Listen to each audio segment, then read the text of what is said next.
So what is it about us that we always end up sitting over food doing our talks? Food is a great introduction to conversation, and it's a good icebreaker. I think it's funny, if at face value, people would say Questlove and Matt Lauer don't have a lot in common. But we have this place in common. Exactly. We love this place. We love Blue Ribbon, yes. At the risk of going into kind of an installment of This Is Your Life, let me go back a little bit. Okay. All right? You grew up mid-'80s, not the best neighborhood in Philadelphia. Right. But in a musical household. What was it like? I grew up with an oldies doo-wop lead singer of a father who was going through his second phase of his career, like the nostalgia period. So a lot of it was backstage with a lot of oldies acts that I thought were contemporary. So, Harvey and the Moonglows and, Raparenda and the Delrons and, Johnny Maestro and the Brooklyn Bridge, all these 50s doo-wop acts now doing these shows in the 70s and 80s. I thought they were new. You talk about it as if everybody knows what doo-wop is, and everybody doesn't know what doo-wop is. What's the sound? What's the doo-wop sound? Doo-wop is the sound of 4 or 5 voices, maybe a little pitchy, inside of a high school bathroom. A lot of echo chambers. It's the sound. It's Grease. It's whatever Grease is. It's Happy Days. It's yeah, all it's Happy that Days. stuff. It's American Graffiti. Was that what the music now I know your dad was involved with it. Was that the music he was playing in the house too? Absolutely not. I mean, they rehearsed to it, but my father was kind of if I could say, he was very much a yacht rock enthusiast, which is very weird to grow up in the inner city of West Philadelphia. I mean, with a black family with this humongous afro, but my dad's listening to like Johnny Mathis and Nat King Cole and Pet Sounds. So like I had 3 very distinctive record collectors in the house. So dad was yacht rock easy listening. And my mom was like, she's closer to my taste. She loved soul music and funk music. She would judge albums on album covers. And my sister just kind of chose the music of what her girlfriends were listening to in her school. So she brought home Led Zeppelin, Bowie, and all those things. Was your mom just a fan of music, or did she perform? Was she musically performed. inclined? We were a family act. I mean, I guess just so like my band says that I grew up in like the Black Partridge family. So my dad sort of turned his 5 male doo-wop group from the 50s into a family act. So it was like my mom, my aunt, and my father as a nightclub lounge act. And the way that they brought me into it was, instead of hiring babysitters, they just hired me. By 5, I was doing GPS and road stuff, reading Rand McNally maps and navigating.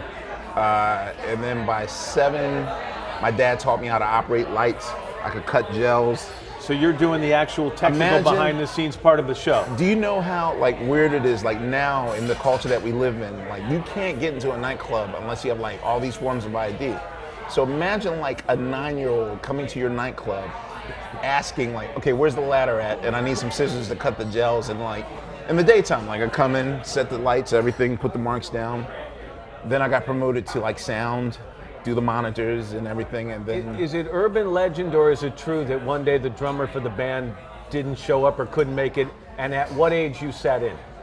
The drummer, my father's drummer was in a motorcycle accident, so he broke his right arm. He had a cast.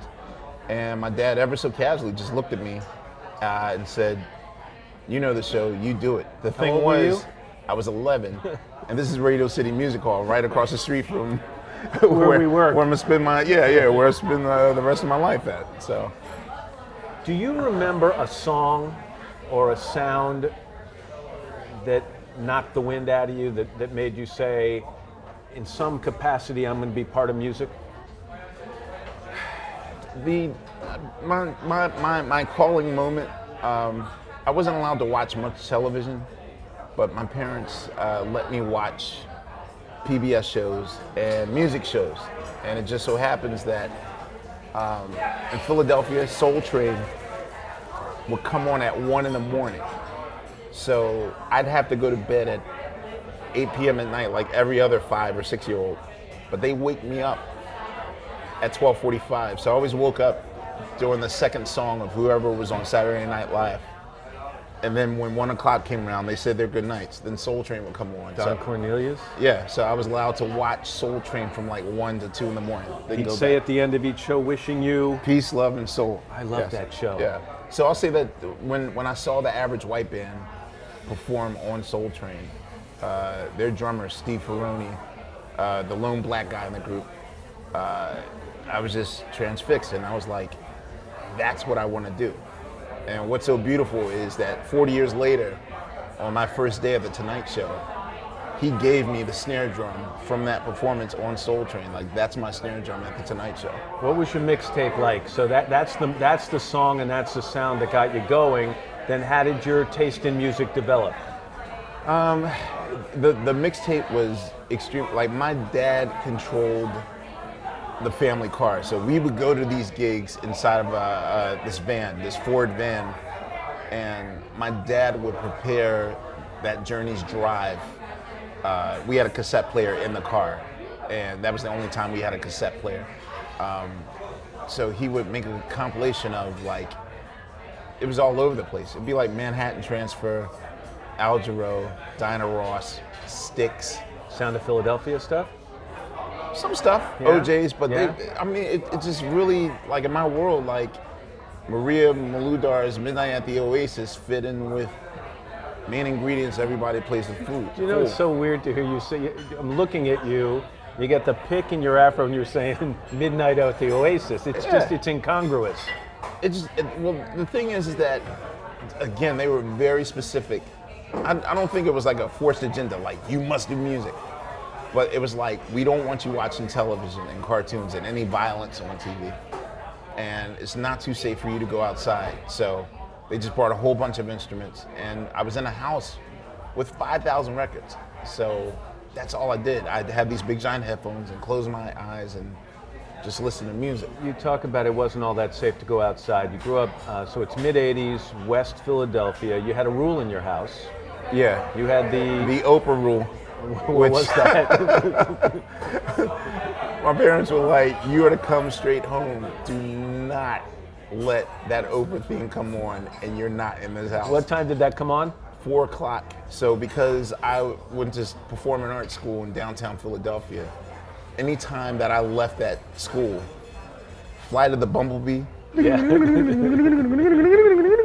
that's me rushing home. And they were like, no record stores, no malls, no hanging with your friends, no arcades, you come home. So, and you know, then I was just like, you guys are just being hard on me. But really, it's like they were trying to save my life, because where I grew up, between my grandmother's house and my house, between the 33 kids like on my block, like maybe there's like maybe 3 to, I'm being generous when I say 6 of us left. Like, it was that kind of neighborhood. Yeah, you succumb quick. So Your dad passed away not long ago. yeah, he did. And you wrote about him, and you posted it online. You mind if I read a little bit of Sure. some of the things Yes. you say? First of all, you say he was your greatest teacher, He was. and you thanked him, and you said you loved him because of every drum lesson, for giving you your work ethic, for those record binging expeditions. What were those? The greatest memories of my life were my father and I. Like, you know, some people have memories of playing catch and that stuff, but there's no feeling like going to your local mom and pop record store and him just, I mean, he'd buy like 200 records at a time. Like, we'd fill up the entire back, you know, the trunk of our car with all You these guys records. have money? I mean, that's not cheap. I mean, you know, my dad made, you know, we were a middle class family. Like, it really depends on, like, you know, how many gigs we had that week. But Right. to him, well, for him, it was an investment because of the nature of our shows. He just wasn't doing his hits. He'd have to do, you know, we were a nightclub act. So those 5 shows a night, part of his hits, part of the hits of the day, the hits of yesteryear. Like, it was like a, I mean, I could say a wedding band, but I mean, it was like they were a live mixtape. And they did everything in their show. So also for research, they had to know what was happening in music as well. But for me, it was just, I mean, I do that now. Like, you know, friends of mine who have kids, I'll take them to like Amoeba Records and do the same thing. I'll buy them their first record collection, and they're looking at me like, "Are you crazy? Like, 5,000 records is too much." You know, I'm just like, no, like, this is going to change their lives, and so. But so you and your dad would binge on records? Absolutely, yeah. That was our passion. You also wrote this: "I love you for the look on your face when I told you I'm gonna give this rap thing a try." What was the look on his face? Okay, in my dad's world, you know, I'm from Philadelphia, so Curtis Music Institute is like, that's the highest honor. That's like Harvard or Yale. To get into Curtis, I mean, this is way past like Whiplash or any, like, you have to give your life to music to get in the Curtis Institute. So he was kind of preparing me for that world of, you know, I practiced 5 hours a day, practiced my skills, practiced my rudiments. You know, I was really disciplined from like 6 till 18 when I graduated. So, you know, at worst, he thought that, okay, well, at least you'll be a good session musician. Like, you know, you'll play with Anita Baker or Luther Vandross or, you know, whoever was popping back in that day. So to kind of ease into the fact that hip hop is calling me, you know, when 1988 came, my entire record collection of my childhood started to make sense. Because that's when groups like Public Enemy and De La Soul and A Tribe Called Quest were sampling stuff that I was like, wait a minute. That you grew up hearing. I know that song. I know that song. You know, and then suddenly I contextualized, oh, my father's record collection is in my music of now. And so,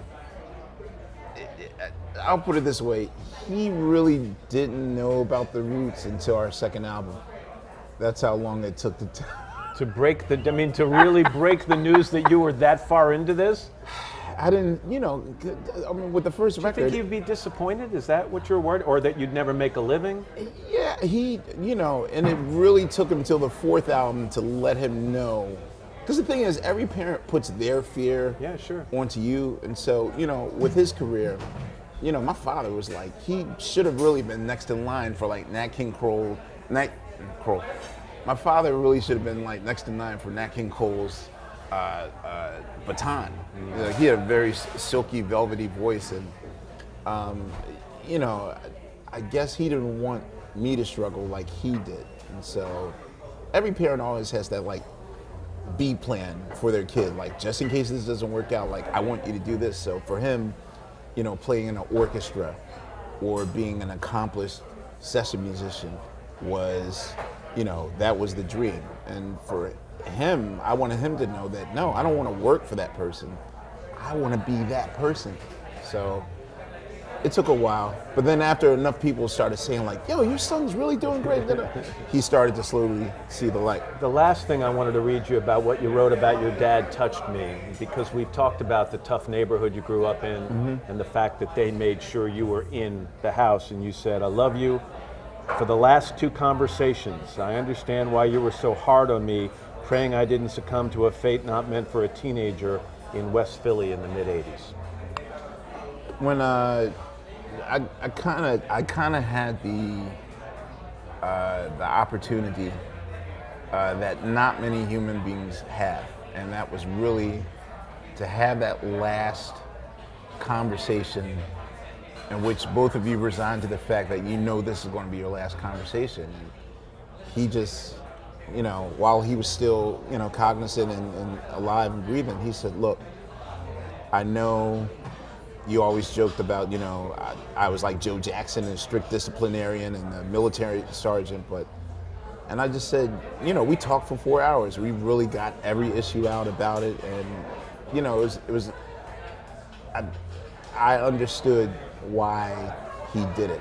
And, you know, it's always those things when parents are like, you know, this is good for you and you won't understand now, but when you're an adult, you're going to understand. But, yeah, like, they literally saved my life. My mom and my dad saved my life so that I can get to this point. I had one of those last conversations too, and I've always thought it's maybe the greatest gift I was ever given in my life. Yeah, because it's resolved and you can resign with peace. Like I had no issue. Like he lived a full life, and the last thing he said to me was like, it's every father's dream he's like, I can now go and know that you're gonna be in the history books one day. Like something I created is going to create something that's going to be here forever. Like, and it was sort of like mission accomplished, like, but a real mission accomplished thing. And that's like no compliment I've ever gotten, or no, I'm so proud of you, son, or nothing will ever compare. Like I'll always remember that last conversation with him. You mentioned high school a second ago. You went to the Philadelphia High School of Creative and Performing Arts. It's like fame, right? It's very like much so. People dancing and singing in the hallways. Boys to men always practicing in the... You were at your high school. Yeah. Same high school. Yeah. Somebody told me a story that one of the reasons you and Tariq started the Roots was because you wanted to compete one-up them. Is it true? Well, Boys to Men were so magical. Like, you got to understand that was my first public school experience at Performing Arts High School. So to go from just being in a private school with just like 14 kids, and then all of a sudden, like, you're in a school with 1,000 kids and they're breaking out in the song and singing Handel's Messiah with a gospel tinge to it. Like, I wasn't used to that.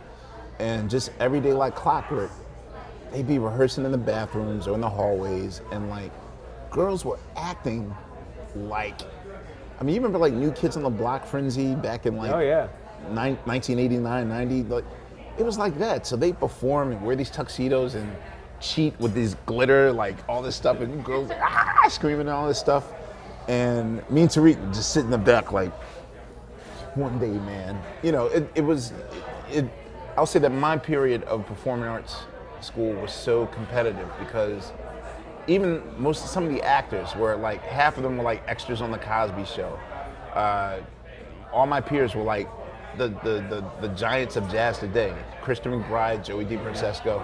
So if anything, Tariq and I were like the slackers. Like, it was like, all right, you guys got your little rap thing going on, whatever. So, everyone, their magic was happening for them at that moment in high school. And Tariq and I, we kind of happened 2 or 3 years after high school. So it was a shock to everybody.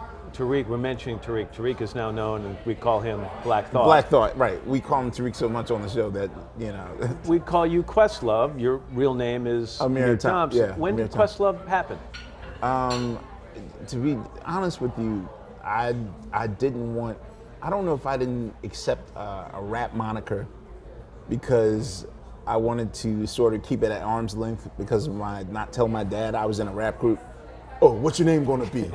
Defto Money. So my logic was I won't even have a name. So my logic was a question mark. Like, I don't know what I am. But when we started doing press, the journalists kept calling me Mark. And I'm like, huh? They're like, question mark, right? I was like, no, just, and then by the second album, I was like, all right, I gotta get a real title. So Rock, Ski, or Love were like the true old school hip hop names. So Quest Rock wasn't in, Quest Ski was in, nah, so I was like, all right, I'll go with Questlove. You make me jealous. There's no question I need a nickname. Matt Lauer's not Matt cutting Love, it. man. Matt Love? Matt Love. Can I do that? Yes, you're now Matt Love, man. That makes us brothers. Yeah, we're brothers. From a different father. Exactly. That's perfect. Exactly. All right, that's great. What was the mission statement for the Roots when you formed the band? Other than the competitive thing with Boys to Men, what was the mission statement? What did you and Tariq want to accomplish? I don't want to disappoint you. I mean, we started busking on the streets of South Philly. And really, it was just like to earn date money. Like, we're just like, okay, we'll set up on South Street at 12 p.m. By 6 p.m., we should have enough money to, take, like, Tariq taught me how to have the best date in the world for like under like $15. Like, go to Wawa, get a hoagie, get lemonade, get a blanket, and sit, like, it was just for date money. And then, like, suddenly every Saturday, kids from Penn and Drexel will be like, yo, man, play my kegger, or come to our frat house and play, we got $50 for you. And then suddenly just word started spreading and spreading and spreading. And then like maybe a year from then, it was like, well, should we do this for real? Like I was planning on going to Juilliard. Tariq was a speech major at Millersville. Then it was like, oh man, we got to drop out of school. Like, how do we explain this? So, we made the decision to drop out of college and really give this a go. I became aware of the Roots before late night television. Mm-hmm. And I always viewed the group and the people I knew who knew the group as having a kind of corner on a very hip market. Yeah. Kind of, not everyone knew about it, and if you knew about the Roots, it was kind of hip. And so I'm curious, when late night television Came calling in. did you worry that it would take the hipness away and make you too mainstream? Here's the thing. So when the Roots first started, I mean, we were still the Rudolph the Red-Nosed Reindeer of hip hop. Cats would laugh at us and like, who wears Birkenstocks at a rap concert? Like that sort of thing. But then we started playing, and then they were like, it was like the end of Purple Rain. It's like, oh, I get it. Yeah. I get it. And so to me, we've always our history has always been to be underestimated. And I know people say like, well, that's so negative. Like, why would you want people to lower their expectations? Like, why wouldn't you want them excited for No, you want to surprise people. I've just made a hit. Like, we knew, matter of fact, we were praying that we were going to be super underestimated. And that came in a gift of, I remember one particular, I don't know if it was Slate, but one particular blog was like, I'm so disappointed. Like, this is the equivalent of watching Miles Davis become a street musician in the New York subway.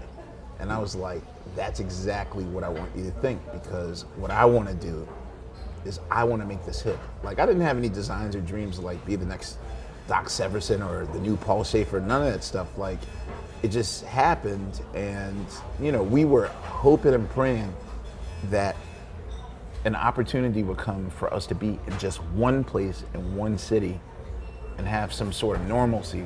Well, you call it normalcy, though. It's a 5-night-a-week gig, and did you ever worry that your passion and art would become a chore?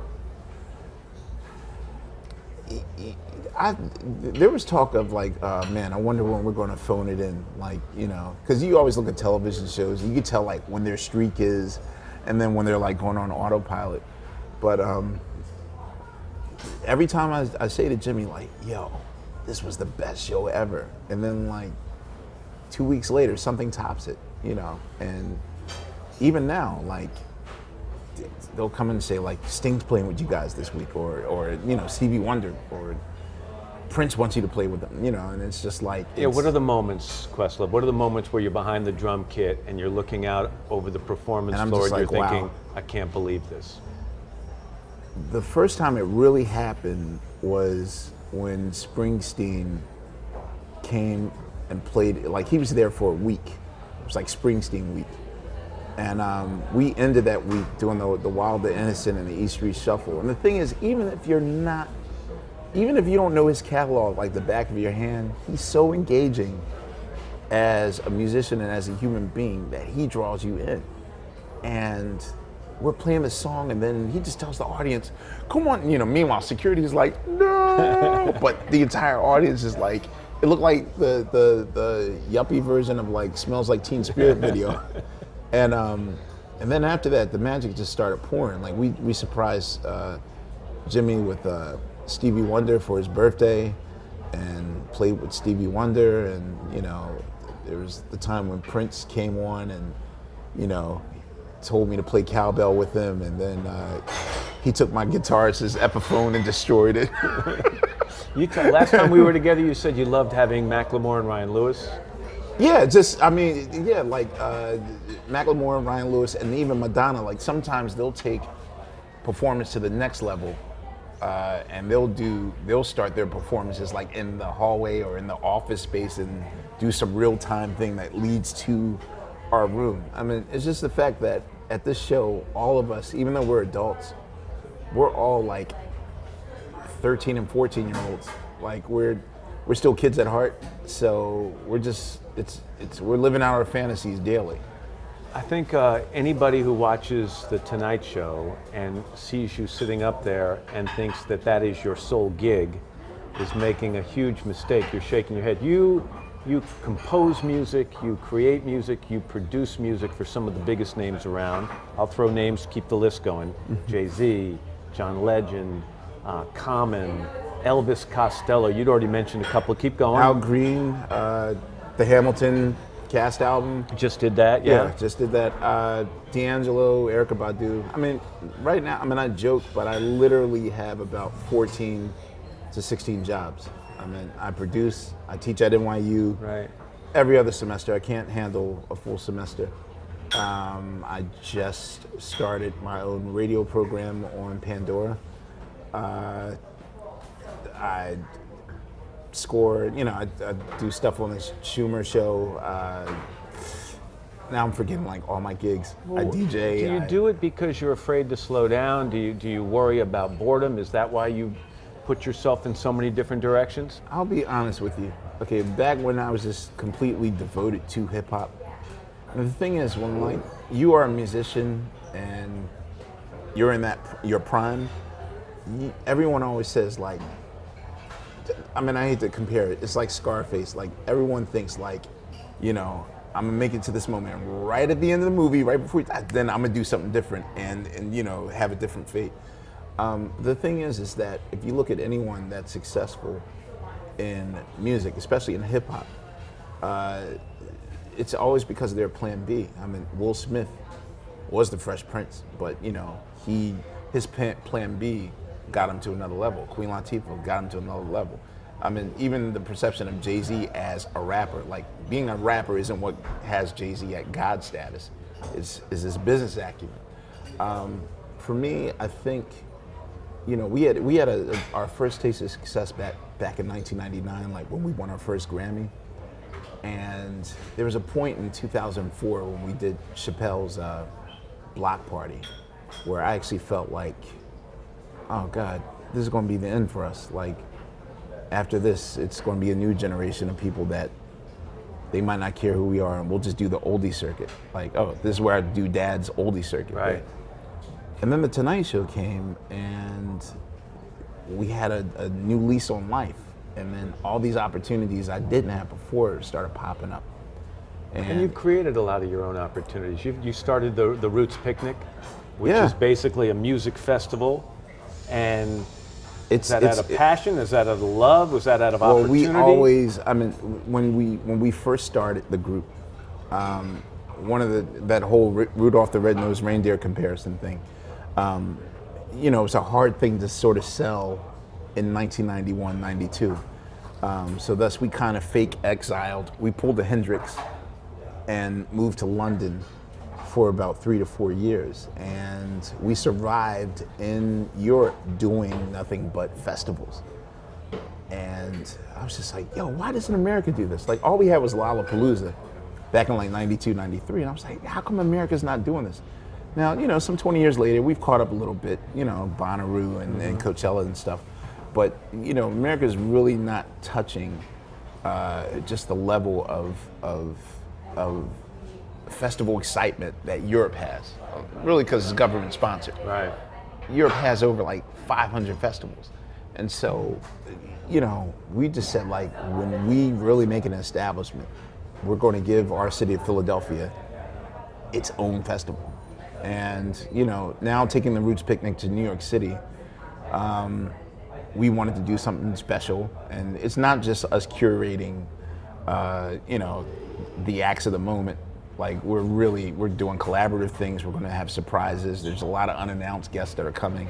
Like we want this to be a special moment where people don't know what's going to happen. Last two.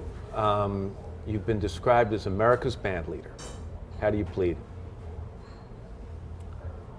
I like that title. It's you know, I don't want anything too grandiose or, you know, too underwhelming. I guess I'd like to think I'm America's bandleader.